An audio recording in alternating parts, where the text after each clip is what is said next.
श्री गजानन विजय ग्रंथ अध्याय 8. श्री गणेशाय नमः. हे वसुदेवकी नंदना, हे गोप गोपी मनरंजना, हे दुष्ट दानव मर्दना, श्री हरी पाव माते. तुझ्या प्राप्तीचे साधन कर्मादिकांचे अनुष्ठान, पराभक्तीचे सेवन करण्या आहे अपात्र मी. तुझी ज्ञानदात्री शास्त्रे सारी, गिवारण भाष्ये भितरी, त्यांचे सांग करू धरी, सेवन ते कवण्या किती.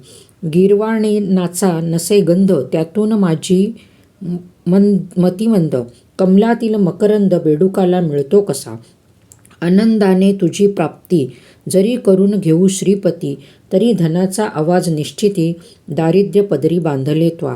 जरी तू मी तीर्थयात्रा, तरी सामर्थ नाही गात्रा, तशातीही अंधत्व आता आले आहे दृष्टी ते.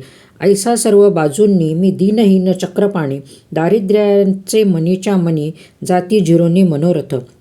हे व्यावहारिक दृष्ट्या खरे जरी, परी तुझी कृपा झाल्यावरी, स्वानंदाच्या सागरी पोहत राहे अहोरात्र. तुझ्या कृपेचे महिमान आगळे मोह सर्वांहून, घनाच्या पाण्या लागून दाम देण्याची गरज नसे.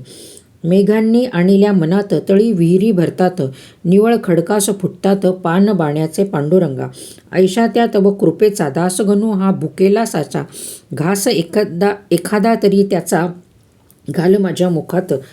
तेने मी तृप्त होईल, अवघ्या सुखाते पावेन, अमृताचा लापता कण, रोग सारे दूर होती. असो मागील अध्यायी, देशमुख पाटीला ठाई, मुक्कामाते दुफळीबाई घेऊन बसली हे ऐकेले. जेथ जेथ ही नांदे दुफळी, तेथे तेथे ही करी होळी. अवघ्या सुखांची रांगोळी इच्या पायी होतसे. क्षयरोग तो शरीराला, वा दुफळी रोग समाजाला, नेतसे यमसदनाला, प्रयत्न पडिती लुळे तेथ. असो तळ्याची या काठांवर, देशमुखांचा एक महार, करू लागला चरचर या खंडू पाटलापुढे.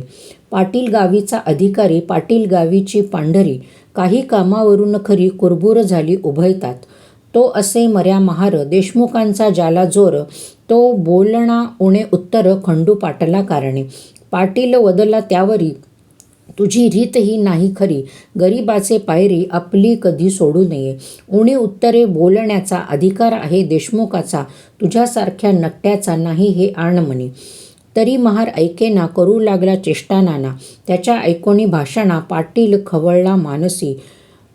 बाचाबाचीचे कारण होते अति क्षुल्लक जाण, कागद ठाण्या लागून पाठवणे होते पाटलाला. तो टप्पा न्यावयासी सांगितले होते महाराजांसी, की तू असाच जा अकोल्यासी, तहशिलीत टप्पा द्याया हा. हे ऐकूनी वदला महार, मी न हा टप्पा नेणार, देशमुखाच्या आश्रितावर तुमचा डोळा आहे हमेशा. काही असो आज दिनी, मी टप्पा न जाय घेऊनी, तुझ्या हुकुमा लागूनी बोंबा शिमग्याचा समजतो मी. ऐसे वदनी बोलिला, हावभावही तैसा केला, मुठ वळूनी हात नेला त्याने आपल्या मुखापुढे. ती त्याची पाहुणी कृती खंडू पाटील कोपला चित्ती. भरीव वेळूची काठी होती पाटलांच्या हातात, त्याच काठीचा केला प्रहार महाराजाच्या हातावर. पाटील मूळचा जोरदार, त्याने रागे केला प्रहार हा. त्या प्रहारे धरून हात गेला मोडून, महार बेशुद्ध होऊन पडता झाला भूमीवरी. पाटील दुसऱ्या महाराला गेले टप्पा द्यावयाला. तो इकडे वृत्तांत कैसा झाला तो आता सांगतो. तो महार त्याच्या आप्तांनी नेला उचलून देशमुख सदनी, मोडला हात हे पाहुनी देशमुख ते संतोषले. वा वा, छान छान गोष्ट झाली, आपणा कुरापत काढण्याभली. ही अनायसे संधी आली, ती उपयोगी न दवडणे. त्यांनी त्या महारासी तात्काळ नेले कचेरेशी, समजावले अधिकाऱ्यासी, खोटे नाटे विविध हो. कोठेही दोन पक्षात वाकडे आल्या यत्किंचित, काट्यांचेच होतात नायटे ते अवलोका. फिर्याद त्या महाराजाची पुस्तकात नोंदली साची, आज्ञा आली अधिकाऱ्याची, पाटील पकडून आणावया. शेगावी झाली पुकार, उद्या आहे पडणार पाटलांच्या पदी थोर, बेडी करी हातकड्या. ते खंडू पाटील समजले, धाबे त्याचे दणाणले, तोंडचे पाणी पडाले, झाला अति चिंतातुर. खंडू पाटील समजले, धाबे त्याचे दणाणले, तोंडचे पाणी पळाले, झाला अति चिंतातुर. ज्या शेगावी मी वाघापरी वागत होतो आजवरी, तेथेच का हा श्रीहरी प्रसंग आणिला वेडीचा. अब्रुदारास अपमान वाटे मरणाहुनी मरण, बंधू गेले घाबरून काही विचार सुचेना. खंडू हताश होऊन बसला. तो एक विचार सुचला त्याला. श्री गजानन महाराजाला साकडे हे घालावे. त्या साधूचे वाचून या संकटाचे निरसन करणारा न कोणी आण, राहिला या वराडी लौकिकी यत्न करण्याला. बंधू गेले अकोल्याला, खंडू पाटील नीट झाला. समर्थांकडे रात्रीस येताच केला नमस्कार. शिर ठेविले पायावर, महाराज आला कठीण फार, प्रसंग तो माझ्यावरी.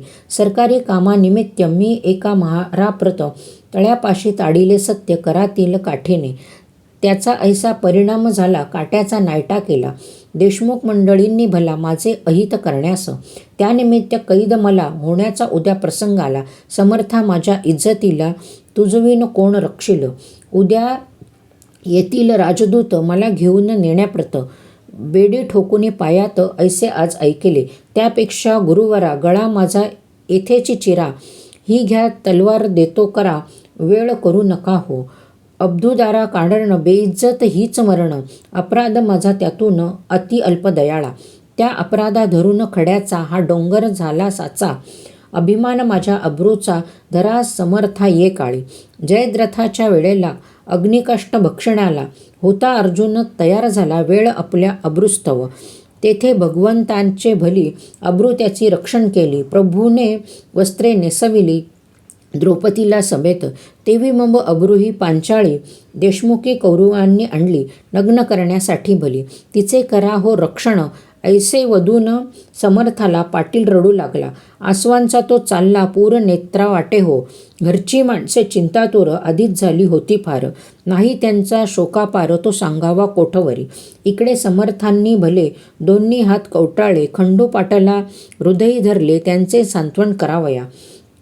अरे कामकर्त्या पुरुषाप्रत ऐशी संकटे येतात, वरचेवरी जाण सत्य त्यांची चिंता वाहू नको.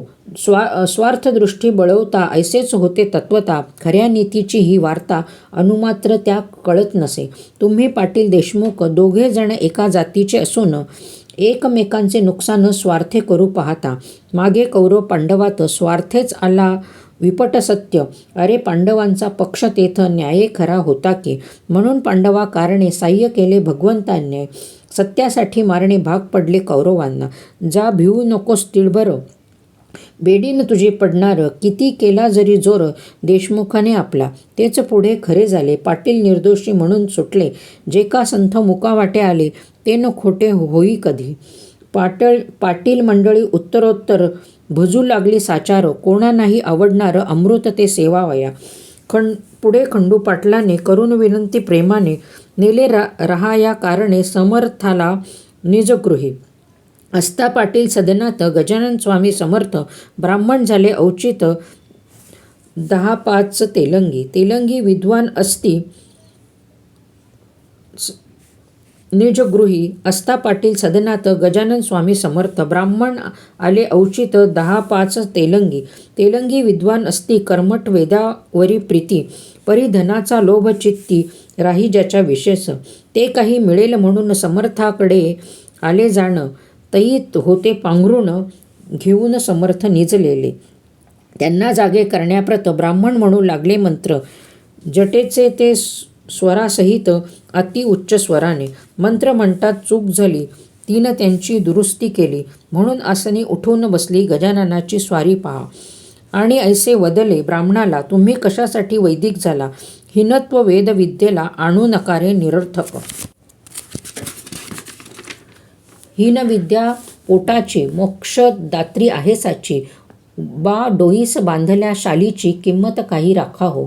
मी म्हणतो ऐसे म्हणा, खरे स्वर मनी आणा. उगीच भोळ्या भाविकांना सोंग आणून नाडू नका. जी ऋचा ब्राह्मणांनी म्हणण्यास सुरू केली जाणी, तोच अध्याय समर्थांनी धडधड म्हणून दाखवला. चूक न कोट म्हणण्यात शब्दोच्चार स्पष्ट सत्य. वाटे वशिष्ठ मूर्तिमंत वेद म्हणण्या बसला असे. तेलंगी ते ऐकून चकित झाले, अधोवधन बसले. मुखकरी करण्या आपुले भय मनी वाटते त्या. सूर्य उदय झाल्यावर त्याच्या पुढे का होणार दीपांचा तो जय जयकार, त्यांची किंमत अंधारी. विप्र म्हणती आपुल्या मनी, हा पिसा कशाचा महाज्ञानी. चारी वेद याच्या वदनी, नांदतात प्रत्यक्ष. हा विधाताच होय दुसरा, शंका येथे नुरली जरा. हा असावा ब्राह्मण खरा, जातीने की निसंशय. परमहंस दीक्षा याची, वार्ता न उरली बंधनाची. कोणत्याही प्रकारची हा जीवनमुक्त सिद्धयोगी. आणि पुण्य होते पदरी, म्हणून मूर्ती पाहिली खरी. हा वामदेव याला दुसरी उपमा न ती द्यावया. असो खंडू पाटलाकडून त्या ब्राह्मणा लागून देत झाले दयाघन. रुपया दक्षिणा, ब्राह्मण संतुष्ट झाले. अन्य गावा निघून गेले, महाराजांचंही कंटाळले. उपाधीला गावांच्या, श्रोते खऱ्या संतांप्रत. उपाधीना असे पटत, दांभिकाला मात्र भूषण होते तियेचे. गावाची या उत्तरेला एक मळा सानिध्याला, या मळ्यात भाजीपाला होत होता बहुसव. एक शिवाचे मंदिर, तेथे होते साचार. लिंब तरुंची थंडगार, छाया होती ते ठाई. हा कृष्णाजी पाटलाचा मळा होता मालकीचा. हा कृष्णाजी खंडूजीचा सगळ्यात शेवटचा भाऊ असे. त्या मळ्यात महाराज आले, शिवालया सानिध्य बसले. एका ओट्यावरी भले निंबतरूंच्या छायेत. समर्थ म्हणाले कृष्णाजीसी, मी आलो तुझ्या मळ्यासी. काही दिवस राहावयासी या शंकरा सानिध्य. हा भोलानाथ कर्पूरगौर, नीलकंठ पार्वतीवर. हा राजराजेश्वर आहे अवघ्या देवांचा. तो तुझ्या मळ्यात रमला, म्हणून मीही विचार केला येथे येण्याचा. तो भला दे सावली करून. ते वाक्य ऐकले, 6 पत्रे आणवले. ओट्यावरी छप्पर केले कृष्णाजीने तात्काळ. समर्थांनी वास केला, म्हणून मळा क्षेत्र झाला. राजा जाय जयास्थला, तीच होते राजधानी. महाराजांचे बरोबर होता पाटील भास्कर. सेवा करण्या निरंतर, दुसरा तुकाराम कोकाट्या. खाण्यापिण्याची तरतूद सारी, निजांगी कृष्णाजी पाटील करी. समर्थ ते जेवल्यावरी तो प्रसाद घेत असे. असो गजानन असता मळ्यात, गोष्ट घडली अद्भुत. येते झाले फिरत फिरत, 10-20 गोसावी ते ठाया. समर्थांचा बोलबाला त्यांनी आधीच होता ऐकला, म्हणून त्यांनी तळ दिला येऊनी त्या मळ्यामध्ये. गोसावी म्हणती पाटलासी, आम्ही आहो तीर्थवासी. जातो रामेश्वरासी, भागीरथीला घेऊन. गंगोत्री जन्मोत्री केदार, हिंगलाज गिरनार डाकोर, ऐसे क्षेत्र अपार पाहिली पायी फिरून. ब्रह्मगिरी गोसाव्याचे, आम्ही शिष्य आहोसाचे. महाराजही अमुचे आहेत सांप्रत बरोबर. हे महासाधू ब्रह्मगिरी, ज्यांचा बंदा गुलाम हरी. ती मूर्ती आली घरी, तुझ्या पूर्व भाग्याने. शिरापुरीचे अयाचित, आम्हा द्यावे तुम्ही त्वरित. लागे जो ओढण्याप्रत, गांजा तोही पुरवावा. 3 दिवस येथे राहू, 4थ्या दिवशी येथून जाऊ. पाटील नका कष्टी होऊ, साधून घ्या ही पर्वणी. तुम्ही पोशीला मळ्यात, वेडा पिसा नंगाधूत. मग आम्हा देण्या अयाचित, मागे पुढे का पाहता. गाढवासी पोशिती, गाईस लाथा मारती. ते का म्हणावे सन्मती, पहा विचार करून. आम्ही गोसावी वैराग्य भरीत, जाणतो अवघा वेदांत. मर्जी असल्या मळ्यात, या पोथी ऐकावया. कृष्णाजी म्हणे त्यावरी, उद्या घालीन शिरापुरी. आज आहेत भाकरी, त्याच जाव्या घेऊन. जितुका गांजा ओढाल, तितुका तेथेच मिळेल. चालता बोलता कंठणीनं बसला आहे पत्र्यामध्ये. 2 प्रहराची वेळ खरी, घेतल्या चूण भाकरी. मळ्यात घेऊनी विहिरीवरी, बसले गोसावी भोजना. समर्थांच्या समोरी एका छपराभितरी, गोसाव्यांनी लाविली खरी आपली कडासणे. त्यांचा होत जो महंत, ब्रह्मगिरी नामे सत्य. तो भगवद्गीते परत वाचू लागला अस्तमाने. गोसावी श्रवण्या बसले, गावातूनही काही आले. पोथी ऐकावया भले त्या ब्रह्मगिरी गोसाव्याची. नैनन छिंदती हा श्लोक, निरूपणाचा होता देख. ब्रह्मगिरी पक्का दांभिक, स्वानुभवाचा लेश नसे. निरूपण त्याचे ऐकले, गावकऱ्यास नाही पटले. ते आपापसात बोलू लागले, हा नुसता शब्दंछल. सारे पोथी ऐकल्यावरी येऊन बसले पत्र्याभितरी. गजाननांच्या सामोरी संत दर्शन घ्यावया. लोक म्हणते छपराला निरूपणाचा भाग झाला. येथ पत्रास बसलेला स्वानुभवाचा पुरुष हा. तेथ ऐकला इतिहास, येथे पाहिला प्रत्यक्ष पुरुष. या भाषणे गोसाव्यास राग आला काहीसा. अवघे गोसावी गांजा प्याया, बसले होते घेऊन या. त्या पत्र्याची या ठाया, चालेली चिलीम गांजाची. पत्र्यात पलंगाच्या वरी बसली होती समर्थ स्वारी. चिलीम भरून वरच्यावरी प्याया देई भास्कर. त्या चिलीमेच्या विस्तवाची ठिणगी पलंगी पडली साची. ती पडताना कोणाची दृष्टीनं गेली तिच्यावर. काही वेळ गेल्यावर निघू लागला धूर. पलंग पेटला अखेर एकदम चहूबाजूंनी.